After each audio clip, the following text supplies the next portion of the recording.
I was homeschooled, B. Homeschool. You know, that's not as tough.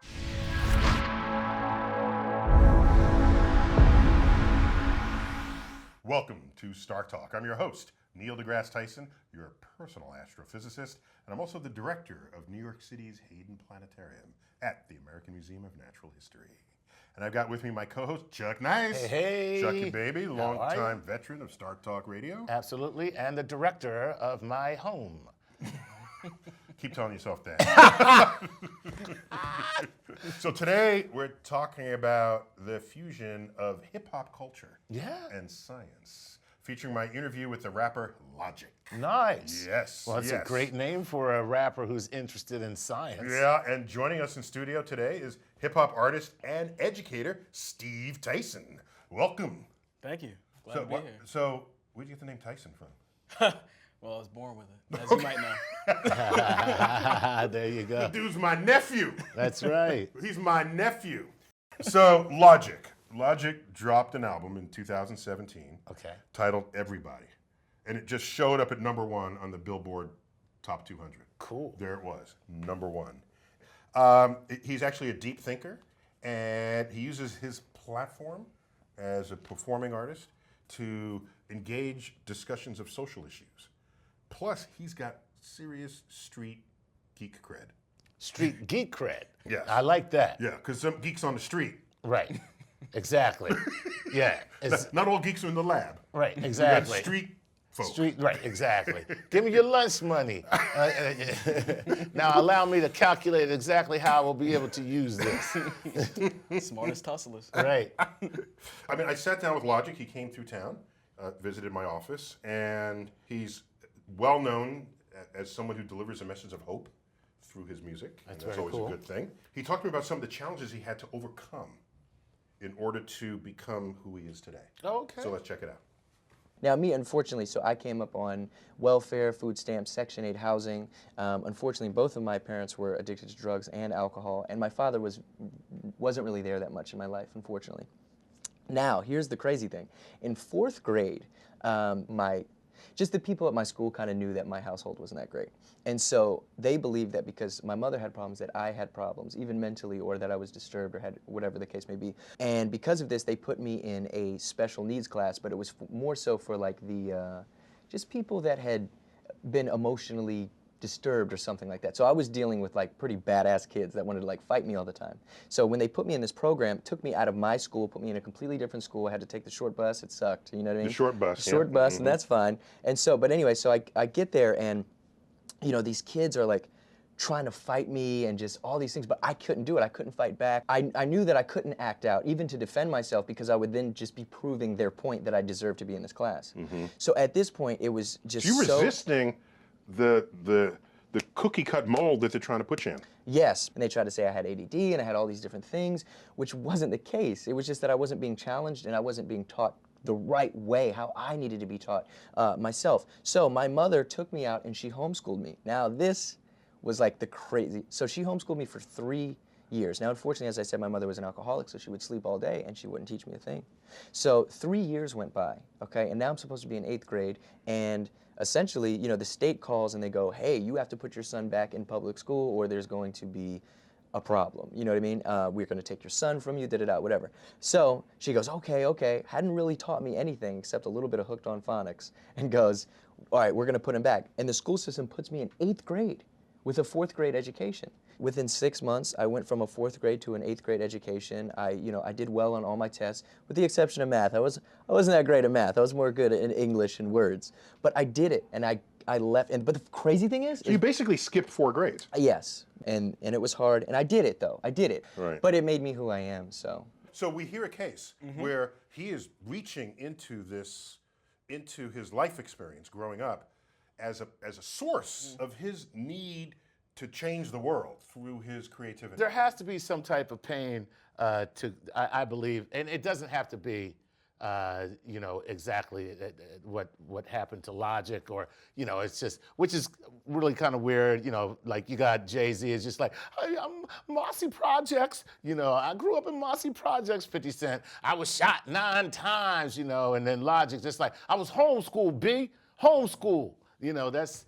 that's not as tough. So tell me about this legacy of violence and hip hop, the two being associated with one another. Ooh. Violence and rap music can Not be only interchanged. violence surrounding rap events, but violence within the lives, the modern, wealthy lives of successful rap stars. So I think that whenever one is comparing violence and just negativity with hip hop, a lot of the times what they're referring to is rap music, which is a facet of hip hop culture. So rap music absolutely has negativity, has violence, it also has peace, love, and positivity, but at the end of the day, hip hop as a culture was founded on peace, unity, love, and having fun. We've been exploring the intersection of hip hop and creativity and science. He's a person, Logic, that's thought deeply about the interconnectedness of humanity. And especially for him as a person of sort of mixed ethnic heritage, as he explores these ideas through his music and his creativity. Let's check it out. So you said you were mixed heritage? Yeah, What- black and white. Black and white. Yeah, yeah. Okay. Okay. I feel like I've seen a lot of things differently. Do you know what I mean? Like kind of not being accepted by both races at one time, or accepted by one more than the You other. see things differently because other people require that of you. Yeah, which is Otherwise, you're just there, yeah. right? But I like it. I think it also does give me a unique perspective on things, especially being black and white and in this country. It's- In your yeah. music, does it allow you, or does it force you to say, I want to speak to more than one group? It Is does. that even possible? No, it's 100% possible, but I think as long as certain sects within that group actually care to listen to you. With hip hop, there was almost like reverse racism, where people would be like, "Oh, you're not good because you look white," and then somebody will be like, "Oh, but he's black though," and they'll be like, "Oh, he's cool then." So like therefore, what? okay. Yeah, Right, that's right. like, but that doesn't even make sense. Right. Like that's so ignorant, you know what I mean? But those are the things. Like once you stop caring, that's a big deal. When you stop really truly caring what other people think, or at least the people that aren't important, the people who are ignorant and just make such just harsh statements and things like that, when you put that out of your mind, you become much more happier. Like truly. So, Steve, if the hip hop culture is inclusive and multiracial, as you've described, what accounts for the pushback of some hip hop artists? Either Eminem, or I was thinking in particular Iggy Azalea. Here's a blonde-haired woman shaking her butt, and she's from Australia. And so, if you're inclusive, why have pushback at all? So I think that if you're bringing up an example like Iggy Azalea, that pushback comes whenever you think about cultural appropriation, because she's from Australia, yet she did move to Miami, but then adopted a persona and a style that was very specifically Miami and was leaning heavily on Trina. So? And the other thing. So? No, because you can't in your song go, tell me who that. And then after the song is over, it's like, good eye, mate. Like, no, I'm sorry. You don't play that. Yeah, You it just you can't don't allow happen that that, way, okay? So, all right. So it's multiracial and inclusive for people who are genuine in the product that they are. Genuine is That's a a good- defining word for him. That's it. Fine. it. So that answers it. I got you there. Okay. Authenticity. Because this whole thing about race, I find so odd. Because anytime anyone asks me, well, what race are you? And I say, last I checked, I'm the human race. You got another question? And to try to slice and dice people, I just don't find that to be productive. I know how you think of me, because I've been stopped by cops. I know how I'm seen in society. But as a living Homo sapien in this world, I think we're the human race, and then move on from there. I think that for the lot of the human race who are enlightened, identifying as a member of the human race is right on point. But I also think that whenever you consider what's going on currently in America, and you think of police relations in the black community, that identifying with your categorized race can also be empowering. So for example, you're an astrophysicist. If you, instead of saying, or in addition to saying, I'm a member of the human race, also said, I am Afro-Caribbean, I am biracial, I'm Afro-Caribbean and Puerto Rican, that would also help to uplift many Puerto Ricans who live near Arecibo, or many Afro-Caribbeans who Arecibo is look a at the major stars. radio telescope Exactly. in the island and of so Puerto Rico. that could also be very empowering too. So there is empowerment in saying, I'm a member of the human race, I'm beyond the construct of race, but at the same time, there's also power in saying, if you want to talk about the construct of race, here's who I am. I'm Neil deGrasse Tyson, an Afro-Caribbean, Puerto Rican astrophysicist. Yeah. Wow. Let me tell Mic you drop something. on that one.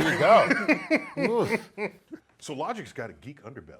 This is the fun part on a StarTalk interview. You come into my office at the Hayden Planetarium, and you got a geek underbelly, I'm gonna find it. Yeah. So somehow I forgot how the subject of the Rubik's Cube came up in my conversation with You Logic. had one on your desk. Oh, man, that could have been it. Yeah, I have a Rubik's Cube that exists in a higher dimension than just the cube. Of course you would. I'm just saying. Of course I you're have the one. It's guy- Rubik's to the fourth. Is Right, what- exactly. This one.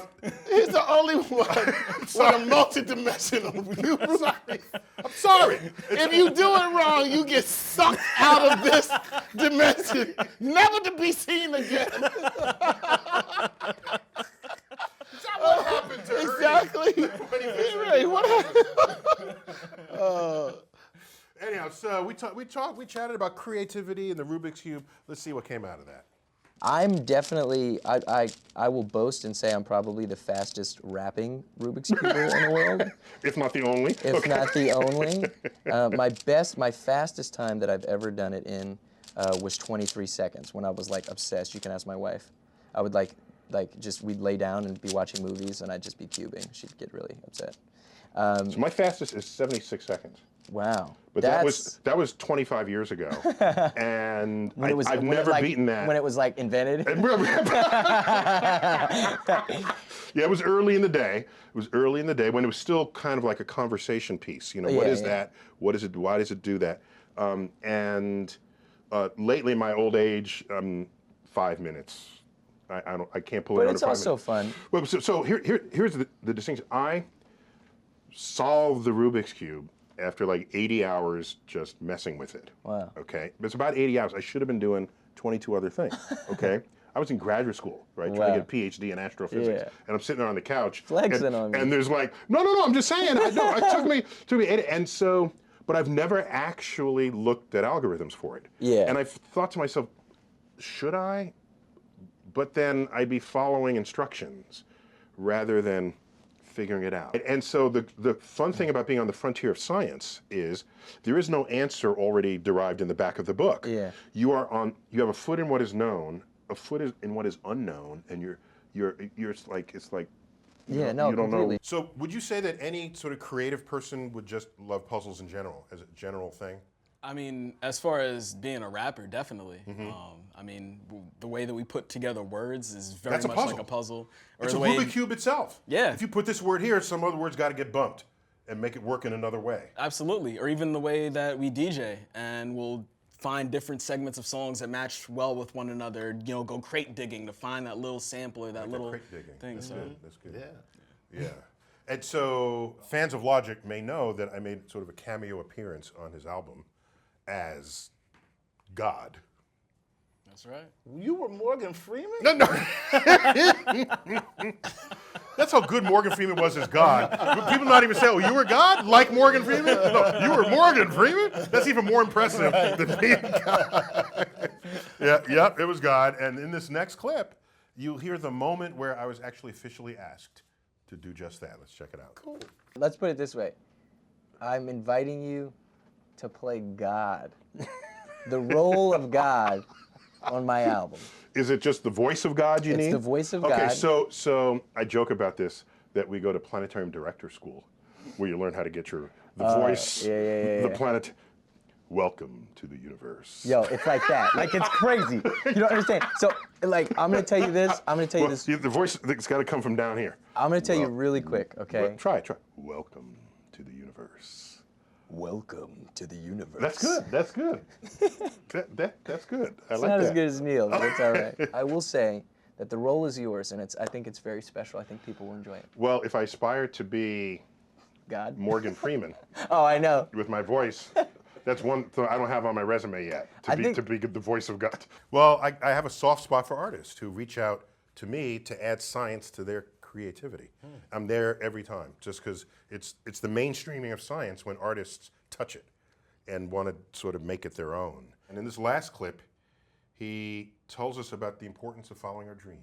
Oh. So let's see how that goes. Go. My whole message is peace, love, positivity, follow your dreams, think it and it will happen. Truly the law of attraction, you know, living it, breathing it, saying it. Like, because I always tell people all the time, like, you know, I meet so many people, I say, hey, what's your dream? What would you do? If you could do anything, what would it be? So people go, oh, well, I'd travel, but you can't do that. Well, yes, you can. There's a million reasons that you could travel the world and do what you love. And they, well, I would, but. And that's it right there. Right. As soon as you say but, game over. You ruined it. You know what I mean? As Pee Wee Herman once said, everyone has a big butt. Everyone does have a big butt. I would have done it, but I don't know, but yeah, you're right. You gotta do it. Anytime there's a but in somebody's sentence, there's some excuse coming down the line. I mean, there does need to be realism, because I was like, I want to be a rapper. But the difference wasn't like, oh yeah, I just want women and money, and like, no, like when you think about it, that's complete. I looked at it, you know, the key to success to me is just, you know, determination, persistence, realism, wanting success more than your next breath. But a big part of that is realism. You know, I tell people all the time, you can do anything you want. You can be a rapper, singer, actor, dancer. You can be a doctor, a lawyer, the best mother in the world, the best father in the world. You can do it because you're special, but you have to believe in it. But that realism factor is a big thing, though. You can't just go, oh, I'm going to do this. Right. You have to It's a plan. reality check. Completely. Yeah. Like even like, you know, this is a business. Even what you do is a business. And when you look at it, you go, okay, this is what I have to do in order to attain this. But once I attain it, I can do it how I want. You know what I mean? So like for a long time, for many years, I was actually talking to my wife about that, a lot of people about this. I've been literally going nonstop. I've never had a vacation. I've never had a break because Well, if you love what you do is the vacation. Yes, but sometimes you need a vacation from the vacation. You know what I'm saying? Like literally, I got married and jumped on a tour bus to go promote my album. But I believe, man, if one thing that if people are listening to this or watching this or anything could take away from it, it is do what you love. Please do what you love. Please do what you love. Because I'll tell you, man, like if it wasn't for music, if it wasn't for me just taking that leap, I would either be selling drugs, doing drugs, in jail. That's what my whole family, their line was. You know what I mean? And I'm so blessed to be here. This is kind of surreal, though. This is crazy. He says, do what you love. Suppose you love selling drugs. Okay,